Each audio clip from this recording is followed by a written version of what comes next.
Hello, welcome to Bible Studies where we're looking through Psalms, and today I'm going to be on Psalm 4.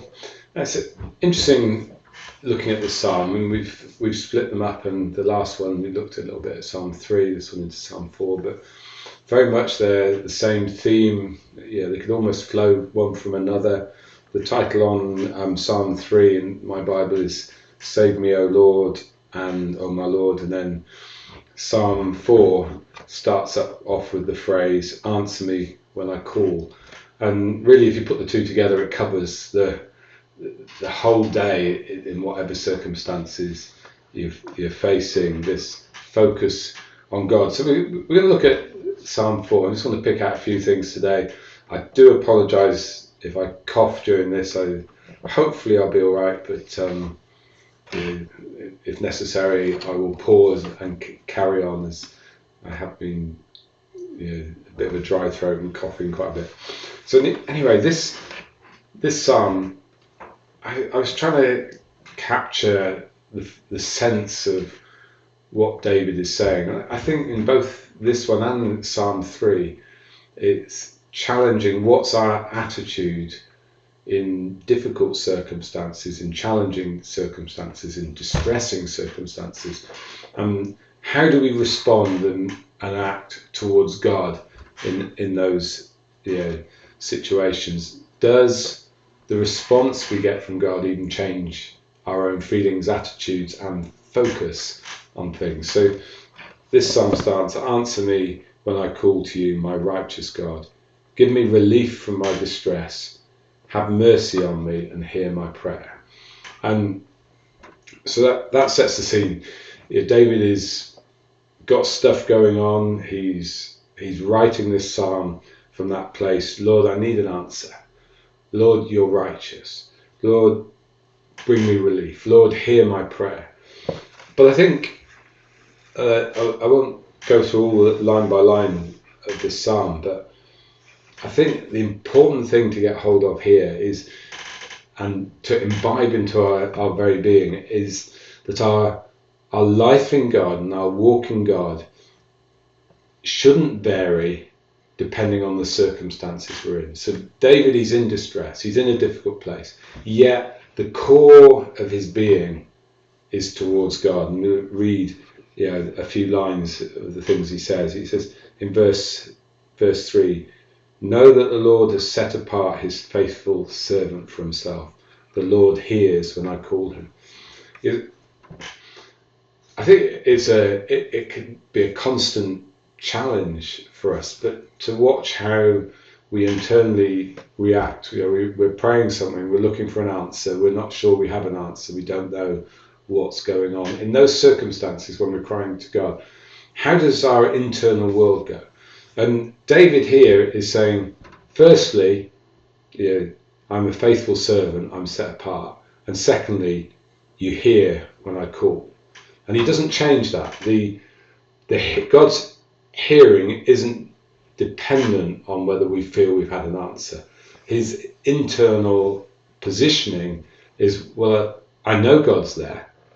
I know he answers. And so the fact I've cried out to him, he will have heard the cry of my heart.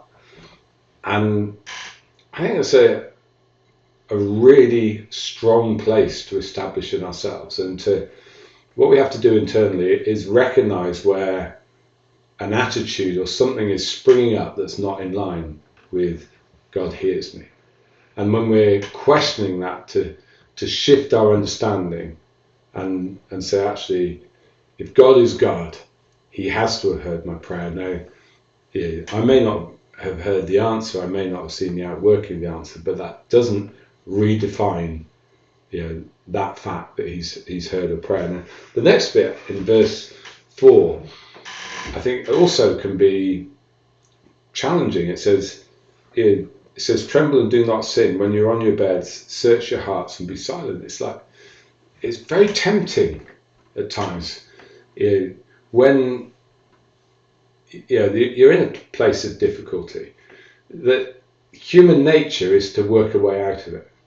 And what David's saying here is, I believe God speaks. I believe God has a way through. I believe prayer is powerful. And therefore, my positioning is one that I'm not going to sin while I'm waiting for the answer. I'm not going to sin in my distress, to find a way through. And he's using the distress. He's using that moment to search his own heart. And he's using that moment to be still. Now, depending on our personalities, we probably react in different ways under distress. And often it's people under distress that do things that they wouldn't do in other circumstances. So again, what I want to encourage you is use this psalm and go, I'll keep and I'll maintain a place of peace, even if there's challenge and trouble. In fact, really it says work harder. I think in those moments of challenge, it's been more determined not to do something out of reaction. Imagine a scenario, there's something going on at work and the way your boss is treating it. It's very easy to, if a boss is reacting, to react back. And actually, in that moment, it's not rational, it's reaction-based response, rather than going, okay, how am I going to handle this? And not allowing our reaction to a situation to cause more damage, but learning to be at peace and go, Lord, you're the one that has a way through. And he goes on, it says, offer the sacrifices of worship and trust God. When you have no answer, what's our sacrifice of worship in the New Testament? What's our sacrifice? It is worship. And when you find yourself in a stressful, pressurized place, are you going to bubble up, with that pain, or are you going to learn? I'm saying, using the word we.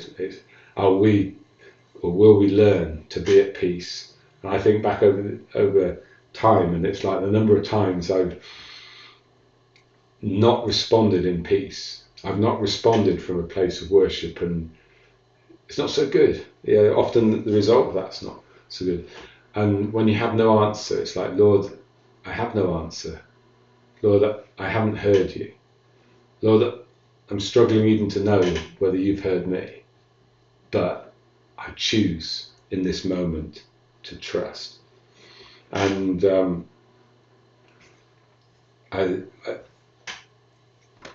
it says, many, Lord, are asking, who will bring us prosperity? Let the light of your face shine on us. And David here, he's staying in that place of prayer. In fact, he's going beyond that. In distress, he's saying, fill my heart with joy. And he's declaring those things, that he wants to, if you like, rise to the top in his walk with God. The last statement there is, in peace I will lie down and sleep. For you alone, Lord, make me dwell in safety. So there's David in the middle of his distress, in the middle of fear and anxiety and all those things. He's demonstrating something. He's saying, actually, in this, I won't get caught up by that, but I will find a place of peace. Because we all know that, night times when you put your head on the pillow can be the place where stuff comes flooding in. What a great place, and it's a hard place to practice going, I'll be in peace. Lord, I'll trust you that I will be able to stay in safety in a place that could otherwise be distressed. So as we finish that, I just encourage you, read Psalm 3 and 4 together, and just check your own heart for now, but then have on the shelf, how do I respond when I find my heart is getting agitated?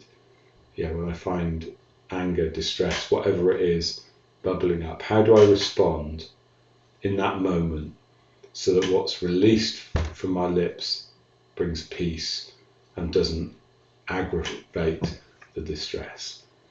Bless you. Thank you for being with me. I didn't cough, which is good, but I think I will in a moment. Bless you. Bye for now.